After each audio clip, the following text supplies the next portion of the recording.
Tell us about when you met Bill Clinton. What was the circumstance? You were working at a dinner with Bill Clinton or It's something? the toughest show. Whenever somebody said, what's the toughest show you ever had to do?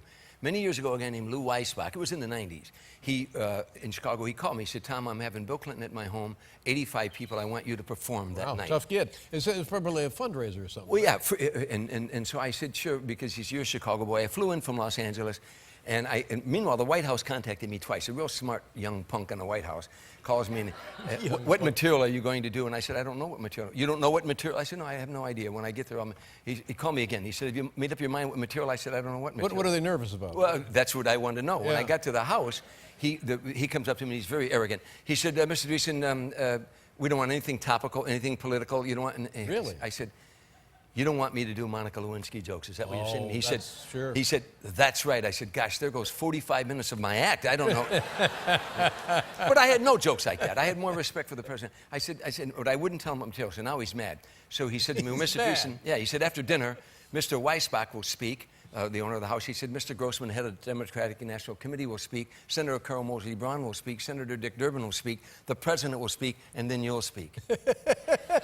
Well, there's nobody left. That's what I said. I said, you want me to cleared. follow the leader of the free world? The King of England doesn't follow the President of the United States. I said, this isn't my first rodeo, you know. Yeah. They're going to be gone after he's done. You didn't tell me it was a rodeo. Well, I didn't need it. But I said, who am I going to talk to? The wall? He said, well, that's the way the White House wants it. Wow. So now, I'm kind of sore. And Mr. Weisbach, Lou, said to me, Tom, you want to meet the president? I said, yeah.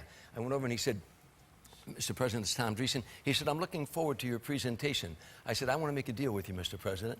And he said, you want to make a deal with me? I said, yes. I won't walk out on your presentation if you don't walk out on mine. Ah, smart. He Very said, shrewd. now he laughed. He said, sounds good to me. So evidently he didn't know what this guy was concocting. Now, they all spoke. And it went on and on. And I'm in the back of the room, and I'm not a nervous comedian. I'm always very calm. I enjoy doing stand-up.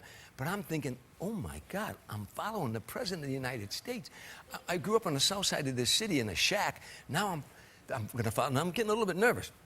He gets a standing ovation. He does 45 minutes off the top of his head. Now, I rush behind him because I think they're all going to walk out. Sure.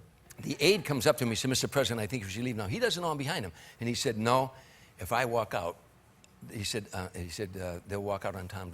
Tom Dreesen's going to speak after me. He said, I don't want to walk out. He said to the audience, please be seated, be seated. He said, now let's see what the comedian has to say. And he sat there, and you know when there's a celebrity in the audience, they all watch to see if he's laughing. Everything I did, he'd pound the table, he'd laugh, you know. And it went real well. And afterward, I told him, I said, I thought the year's opening for Frank Sinatra was a big deal for me. But having the President of the United States open for me, now, what was the that's name of pretty big deal. That's right.